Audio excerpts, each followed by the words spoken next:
আল্লাহ রাসূলের এই সেই রক্ত পিচ্ছিল পথের যাত্রী হয়েছি যেদিন থেকে, সেদিন থেকে আমরা বিশ্বাস করি আমাদের সামনে বদর আসবে, আমাদের সামনে উহুদ আসবে, আমাদের সামনে খন্দক আসবে। কিন্তু তার পূর্বে আমাদের আল্লাহ রাসূল যে কাজগুলি করেছিলেন সংগঠন মজবুত করা। এই সংগঠন মজবুত করতে যে আল্লাহ রাসূল আমাদেরকে শিখিয়েছেন। আন আবি হুরায়রা রাদিয়াল্লাহু আনহু তাআলা ক্বালা ক্বালা রাসূলুল্লাহ সাল্লাল্লাহু আলাইহি ওয়াসাল্লাম ইযা কানা সালাসাতুন ফি সাফারি ফালিউহামলু আহাদুকুম। আল্লাহ রাসূল আমাদেরকে শিখিয়েছেন যে হে মুসলিম, তোমরা যদি তিনজন মানুষ মানে সফররত অবস্থায়ও থাকো তাহলে একজনকে কি করো, আমির বানিয়ে নাও। আর এই হাদিস থেকে আমরা শুরু করেছি যে তিনজন ভাইকে নিয়ে আমরা যে কোনো একটি জায়গায় যেখানে সংগঠন নেই সেই জায়গায় আমরা একটি কি করে তুলি, উপশাখা বা ইউনিট করে তুলি। কি করে তুলি? ইউনিট করে তুলি। প্রিয় ভাইরা, সংগঠনের একেবারে প্রাথমিক সংগঠন এটা রিক্রুট সেন্টার, সংগঠনের প্র্যাকটিক্যাল ফিল্ড এটা, সেটা হচ্ছে ইউনিট। রুট, একটি গাছকে যেমন শিকড় ছাড়া কল্পনা করা যায় না, একটি সংগঠনকে তার ইউনিট ছাড়া কল্পনা করা যায় না। প্রিয় ভাইরা, সংগঠন আর ইউনিট এটা তুলনা করা হয় সিপ এবং বড়শি।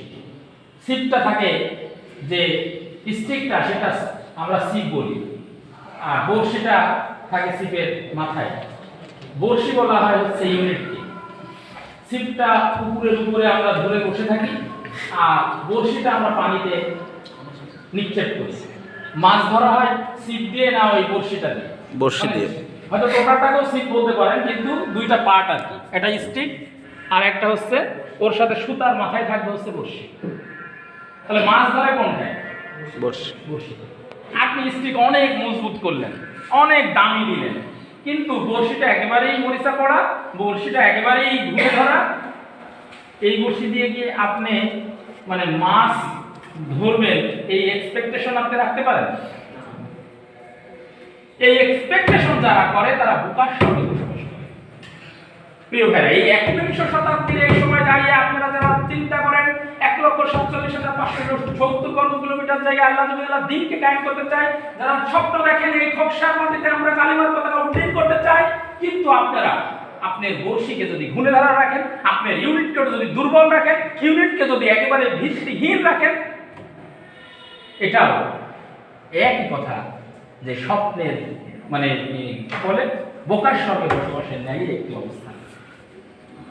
প্রিয় ভাইরা, ১বিংশ শতাব্দীর এই সময় দাঁড়িয়ে আমাদের কি বোকার সঙ্গে বসবাস করার কোনো সুযোগ আছে? না। আমরা কি আমাদের ইউনিট সংগঠনগুলিকে মজবুত করতে চাই? প্রিয় ভাইরা, আমাদের ইউনিট হচ্ছে কর্মী, সহযোগী সদস্য, সুধীদের নিয়ে গঠিত প্রাইমারি ইউনিটের নামই হচ্ছে একটি ইউনিট বা উপশাখা। ইউনিট বা উপশাখা। প্রিয় ভাইরা, কোনো ফ্যাক্টরির রিক্রুটিং সেন্টার যদি বন্ধ হয়ে যায়, প্রোডাকশন যদি বন্ধ হয়ে